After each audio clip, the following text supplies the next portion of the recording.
It's time for another Dice Tower review with Zee Garcia.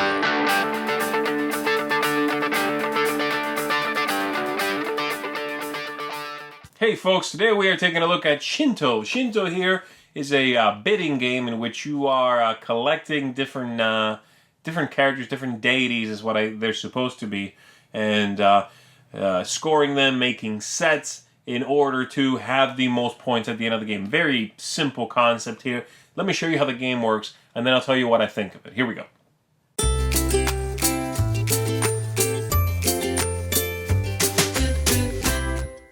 At the beginning of the game, each player is given a hand of cards that looks like this, and so you're going to get the rice, the sake, and 2 piles of salt, but it really doesn't matter. It's basically 3, 2, 1, and 1 for bidding purposes. This is your money, okay? And so each player is going to get a hand just like that. We're going to simulate here a game with 3 players.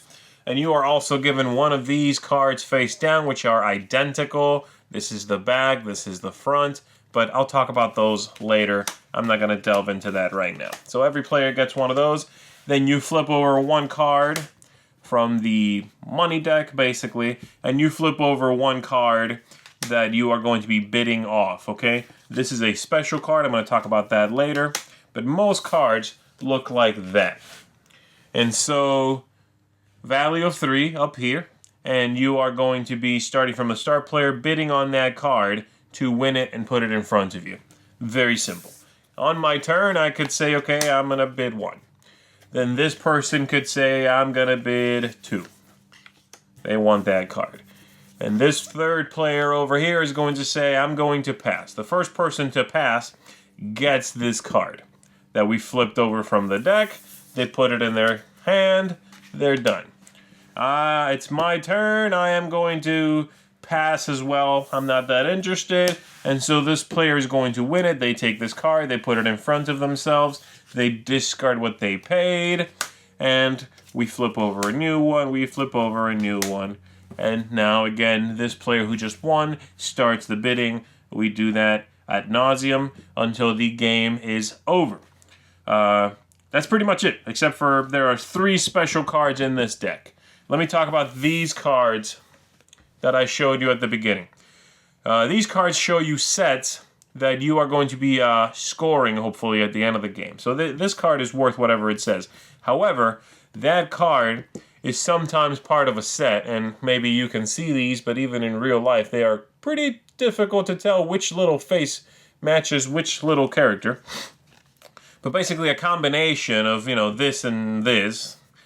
It would be some of these, and okay, let's say that combination, that gets you 10 points. Boom, okay? So that's what this is. This is basically set collection. You are figuring out which one matches with which, and hopefully scoring some bonus points. The problem with this thing is that here on this side, it shows you the faces, and so, for example, the first set here, you score 10 points if you make that combination, if you get both of those characters. On the back of this card, they don't show you the faces, and if you get that first combination, you get 12 points. During the game, this starts like this. During the game, at any time you want to, you can flip this card over. Now you actually get to see what you're going for, but you score less. And it's up to you if you leave it on the back the entire time or you flip it over to the front and allow yourself to see what you need, okay? Besides that, like I said, there are 3 special cards. Let me show you those. This one you already saw, the jewel here, and this one allows you to draw 2 cards when you win it. It allows you to draw 2 cards from the offering pile over here and add them to your hand. So that's this pile, money cards, okay? So it allows you to take 2 cards, add them to your hand. That's the jewel. The other one's in here. There is the, let's take a look. Here's the sword. This one allows you to pick another player, and you're going to take a random card from their hand and add it to yours. Hooray! And then the last one is the mirror. There's the mirror. And this one allows you to choose any card from the offering pile and exchange it to the harvest card. What that means is you are going to find a card in here and switch it for the card out here. Okay? That's it. And so that's basically the game. Bid on these. Try to get the large numbers, try to get the necessary combinations, and if at the end of the game, after you've auctioned off all of these, you've got the most victory points adding up these and adding up your combinations, then you win the game.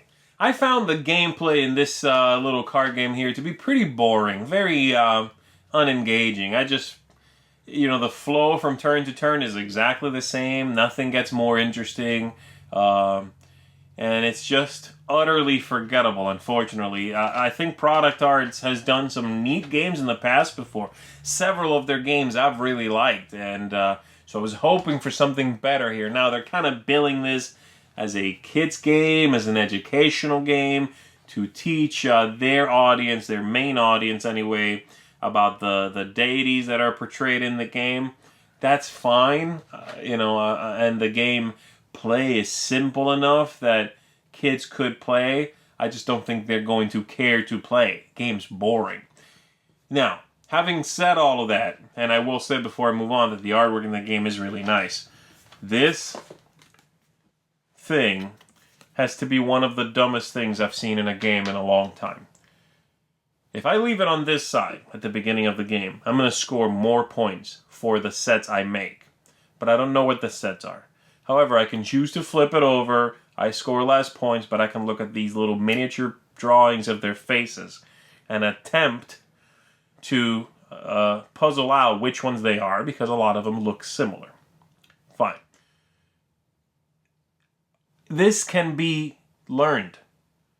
I can play this game, if I would care to, enough to learn what the faces are and just leave it on this side. This is not modular.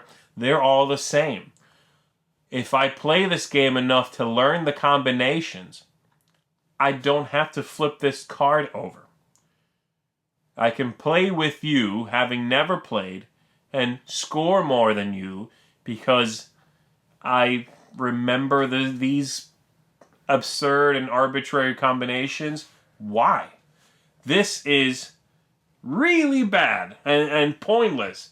And I just don't understand who thought this was a good idea. I don't care if a game has memory elements. That's fine.